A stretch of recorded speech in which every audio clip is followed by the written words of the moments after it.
कैंची धाम, बाबा नीम करौली की अलौकिक लीला। उत्तराखंड की पावन वादियों में बसा एक ऐसा दिव्य स्थान जहां भक्तों के आंसू बिना कहे पढ़ लिए जाते हैं, जहां मन की पुकार बिना आवाज के सुन ली जाती है, यही है कैंची धाम। और इस धाम के अधिष्ठाता हैं बाबा नीम करौली महाराज, जिनकी कृपा से अनगिनत लोगों का जीवन बदल गया।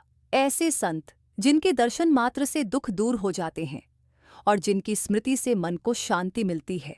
तो चलिए आज हम आपको सुनाते हैं एक ऐसी चमत्कारी और सच्ची कथा जो आपको बाबा की कृपा और कैंची धाम की शक्ति पर अटूट विश्वास दिला देगी।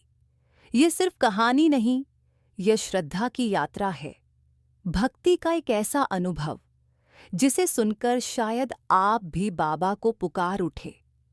उत्तराखंड की वादियों में स्थित एक पावन स्थान है कैंची धाम। नैनीताल से लगभग 17 किलोमीटर दूर बसा ये मंदिर केवल एक संरचना नहीं है, बल्कि एक जीवंत चमत्कार है, एक आध्यात्मिक ऊर्जा का केंद्र है, जो बाबा नीम करौली महाराज की कृपा से सदैव जागृत रहता है। ये स्थान जितना शांत है, उतना ही रहस्यमय और चमत्कारी भी। बाबा नीम करौली महाराज, जिनका असली नाम लक्ष्मण दास था, उन्हें भक्ति और सेवा का अवतार माना जाता है।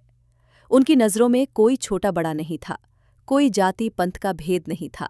वे केवल भक्ति, श्रद्धा और निस्वार्थ प्रेम के प्रतीक थे। इस कथा की शुरुआत होती है एक साधारण से युवक अंशुल से, जो दिल्ली में एक बड़ी कंपनी में काम करता था। उसका जीवन आधुनिकता में लिपटा हुआ था, परंतु भीतर से वो एक गहरे खालीपन से जूझ रहा था। एक दिन जब वो मानसिक रूप से टूट चुका था, तभी उसके एक मित्र ने उसे कैंची धाम जाने का सुझाव दिया। पहले तो उसने हंसी में उड़ा दिया, परंतु कुछ ऐसा घटा कि उसे उस रात नींद नहीं आई और बाबा नीम करौली का चेहरा उसे स्वप्न में दिखाई दिया। अगले दिन वो अनायास ही कैंची धाम के लिए निकल पड़ा। ट्रेन, टैक्सी और फिर पैदल यात्रा के बाद वो उस स्थान पर पहुंचा जहां चारों ओर घने वृक्ष, शीतल पवन और अपूर्व शांति का वातावरण था। जैसे ही उसने मंदिर में प्रवेश किया, उसे लगा जैसे उसका हृदय किसी अदृश्य शक्ति से भर गया हो। वहां बैठकर उसने पहली बार बिना बोले प्रार्थना की और उसकी आंखों से अश्रुधारा बह निकली। तभी वहां एक बुजुर्ग साधु आए और बोले, बाबा जान चुके हैं, तू आ गया बेटा। ये सुनते ही अंशुल चौंक गया, क्योंकि उसने किसी से कुछ नहीं कहा था। उस साधु ने उसे बाबा नीम करौली की जीवनी बताई, कैसे उन्होंने उत्तर प्रदेश, उत्तराखंड और अमेरिका तक अपने चमत्कारों से लोगों को भक्ति, सेवा और प्रेम का मार्ग दिखाया। बाबा के भक्तों में से एक अमेरिकी व्यक्ति रामदास पूर्व में रिचर्ड एल्पर्ट का उल्लेख करते हुए उन्होंने बताया कि कैसे बाबा ने बिना कुछ पूछे उनके जीवन का नक्शा बता दिया और उनकी चेतना को बदल कर रख दिया। उस साधु ने कहा कि बाबा केवल शरीर से गए हैं, उनकी चेतना यहाँ आज भी जीवित है। अंशुल वहां 3 दिन रहा और हर दिन कुछ न कुछ चमत्कारी घटता रहा। एक दिन वो मंदिर प्रांगण में बैठा था कि एक महिला आई और बोली, बेटा, तुम्हारे पिता की तबीयत अब ठीक है, चिंता मत कर। अंशुल स्तब्ध रह गया, क्योंकि उसके पिता को ब्रेन स्ट्रोक आया था और वो यहाँ किसी को नहीं जानता था। उसने तुरंत फोन मिलाया और पता चला कि उसके पिता चमत्कारिक रूप से ठीक हो गए हैं। ये सुनकर वो फूट फूट कर रोने लगा। बाबा की तस्वीर के सामने सिर झुकाया और उसी क्षण उसे एक शक्तिशाली ऊर्जा का आभास हुआ, जैसे बाबा उसके सामने खड़े हों और कह रहे हों, डरो मत, मैं हूं। वहां से लौटने के बाद अंशुल का जीवन पूरी तरह बदल गया। उसे नौकरी तो नहीं छोड़ी, लेकिन अब वो हर कार्य को सेवा और प्रेम से करने लगा। उसने हर सप्ताह किसी एक भूखे को भोजन कराना शुरू किया और कैंची धाम जाने से पहले, जहां वो केवल अपने बारे में सोचता था, अब वो समाज की सेवा में लगा रहने लगा। बाबा नीम करौली के चमत्कारों की कथाएं अनगिनत है। एक बार उन्होंने एक व्यक्ति को बिना इलाज के ही कैंसर से मुक्ति दिलाई। एक बार तो एक भक्त की डूबी नाव को उन्होंने केवल मन में सोचकर पार लगा दिया। एक अमेरिकी महिला जो अपने बेटे की बीमारी से दुखी थी, बाबा से मिली और उन्होंने केवल इतना कहा, जा, बच्चा ठीक है। और जब वो अमेरिका पहुंची तो पता चला कि ठीक उसी दिन, उसी समय उसके बेटे को होश आया और वो धीरे धीरे ठीक हो गया।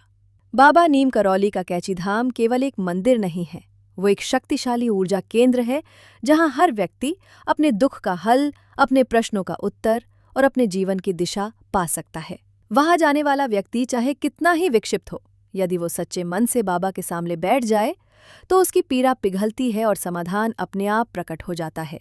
अंशुल ने भी अपनी कथा सोशल मीडिया पर साझा की और धीरे धीरे लाखों लोग उसके अनुभव को सुनने लगे। कैंचीधाम की प्रसिद्धि विश्व भर में फैलने लगी और हर वर्ष 15 जून को वहां का वार्षिक मेला करोड़ों भक्तों को आकर्षित करने लगा। उस दिन बाबा के दर्शन, भंडारा और कीर्तन से पूरा क्षेत्र गुंजायमान रहता है। कहा जाता है जो व्यक्ति 15 जून को बाबा के मंदिर में सच्चे मन से प्रार्थना करता है, उसकी हर उचित मनोकामना बाबा अवश्य पूर्ण करते हैं। अंशुल आज एक प्रेरणा स्रोत बन चुका है। वो हर वर्ष बाबा के मंदिर जाता है, वहीं बैठता है जहां उसे पहली बार अश्रुधारा आई थी। आज भी जब वो बाबा की तस्वीर देखता है तो उसकी आत्मा श्रद्धा से भर जाती है। कैंचीधाम की पवित्रता, वहां की हवा, वृक्ष, घंटियां और बाबा की उपस्थिति हर पल ये अनुभव कराती है कि भक्ति में शक्ति है और सच्चे मन की पुकार कभी अनसुनी नहीं होती।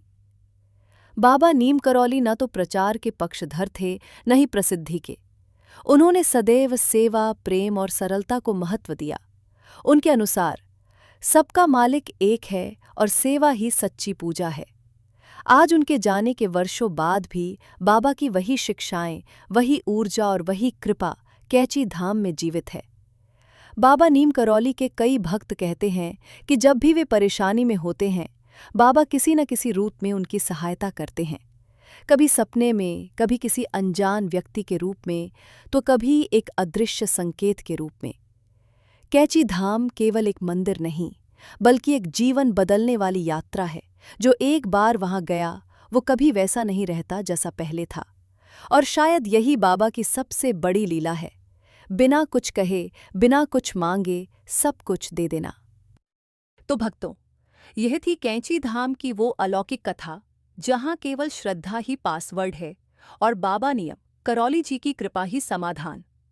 अगर आपको यह कहानी भावनात्मक लगी हो तो कृपया वीडियो को लाइक करें, अपने श्रद्धालु मित्रों के साथ शेयर करें और ऐसे ही चमत्कारी, आध्यात्मिक और भक्ति से जुड़ी कहानियों के लिए हमारे चैनल भक्तिधारा कहानियन को सब्सक्राइब करना न भूलें। अगली कथा में फिर मिलेंगे एक नई आस्था, एक नई लीला और एक नई प्रेरणा के साथ। जय बाबा नीम करौली महाराज की जय। हर हर महादेव।